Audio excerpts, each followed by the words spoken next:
Hello student, सभी को राधे राधे। मैं डॉक्टर सुनीता गुप्ता आज आपको कक्षा 10 विज्ञान पाठ 2 अम्ल क्षार एवं लवण में लवण पढ़ाने के लिए जा रही हूँ। क्या पढ़ाऊंगी?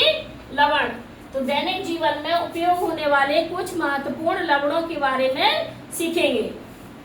अगला हमारा लवण होगा, यहाँ पर हम 2-3 पढ़ चुके हैं। नमक पढ़ चुके हैं, है ना, बेकिंग सोडा पढ़ लिया है, व्यंजक पाउडर पढ़ लिया है।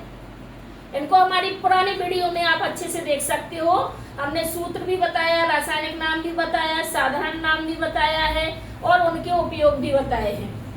आज हम पढ़ेंगे अगला धावन सोडा। चौथे नंबर का पढ़ेंगे धावन सोडा। धावन सोडा को क्या कहते हैं? धोने का सोडा भी कहते हैं, कपड़े धोने का सोडा। साधारण नाम क्या है? कपड़े धोने का सोडा। कपड़े धोने का सोडा। इसका रासायनिक नाम क्या होता है? Sodium carbonate, Na2CO3.10H2O। Sodium carbonate इसका ये रासायनिक नाम है, रासायनिक सूत्र है। रासायनिक सूत्र है Na2CO3.H2O और रासायनिक नाम है सोडियम कार्बोनेट। क्या है? Sodium carbonate. अब इसके उपयोग क्या है? उपयोग लिखेंगे तो पहला उपयोग तो हो जाएगा सफाई करने में, घर की सफाई करने में, घर की सफाई करने में। दूसरा लिखेंगे कपड़े साफ करने में, साफ करने में। हाँ, ये धावन सोडा के उपयोग हैं। तीसरा क्या लिखेंगे? तीसरा यहाँ पर लिखेंगे कांच एवं साबुन उद्योग में, कांच एवं साबुन उद्योग में। और चौथा उपयोग इसका क्या लिख देंगे? एक और लिख लीजिए इसमें, जल की स्थायी कठोरता को हटाने में। जल की स्थायी कठोरता को हटाने में।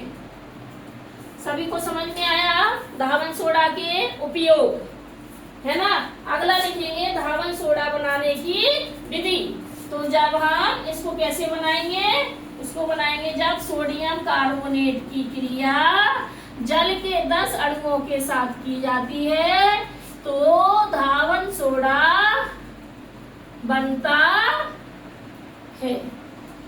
तो क्या बनता है? धावन सोडा बनता है। जब जल के अणुओं की क्रिया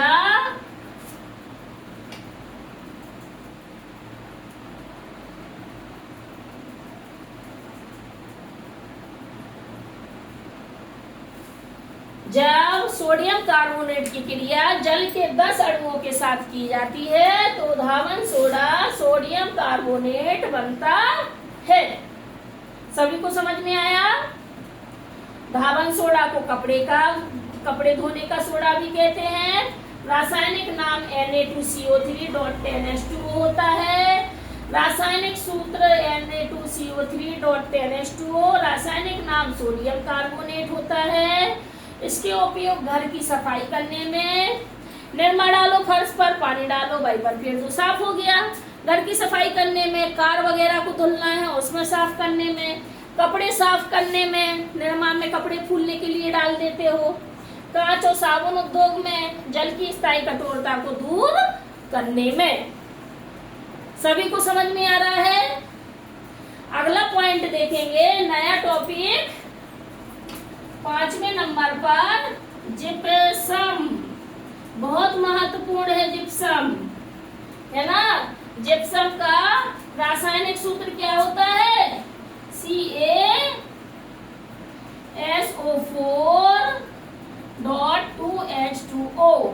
ये जिप्सम का रासायनिक सूत्र है। रासायनिक नाम क्या है? Calcium sulphate.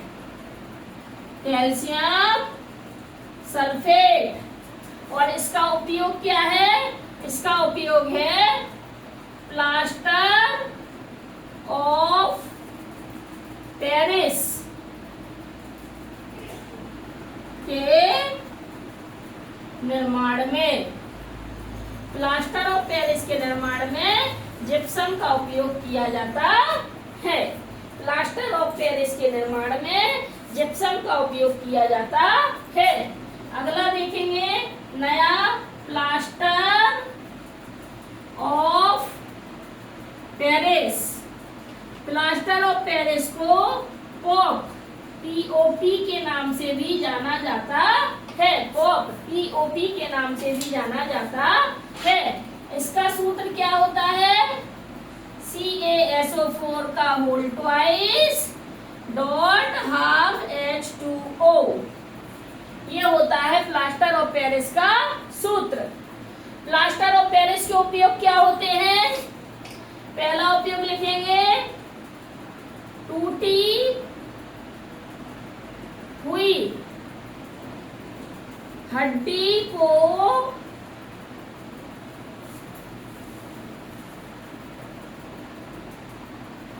ठीक करने में।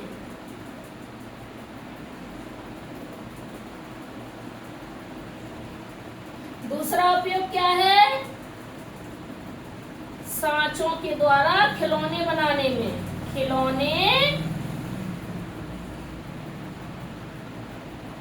बनाने में।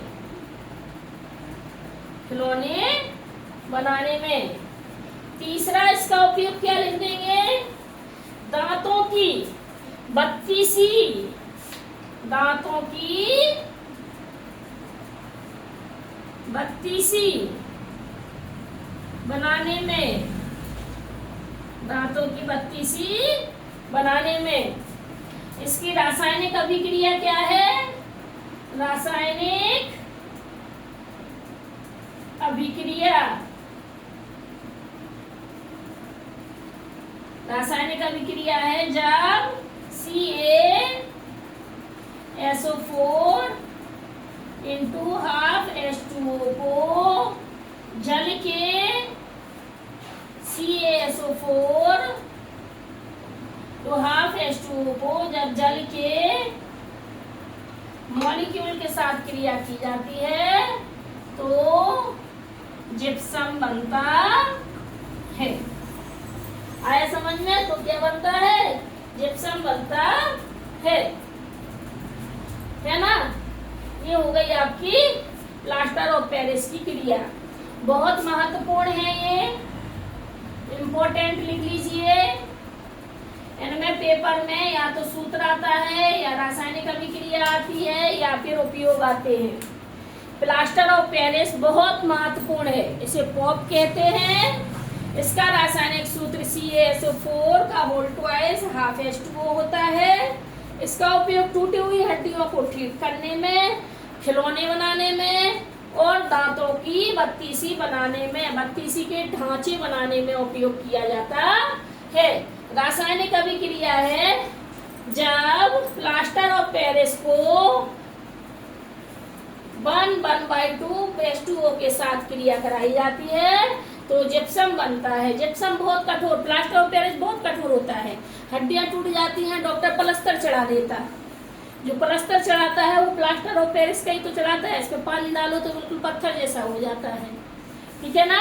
सभी लोग इसको अच्छे से राइट डाउन करिए, याद करिए और अच्छे से आपको समझ में आता है तो प्लीज चैनल को लाइक करिए, सब्सक्राइब करिए और शेयर करना मत भूलिए। ठीक है। आपका एक शेयर, एक लाइक हमें अगली वीडियो बनाने के लिए मोटिवेट करता है, इसलिए आप प्लीज इसको शेयर करना मत भूलिए।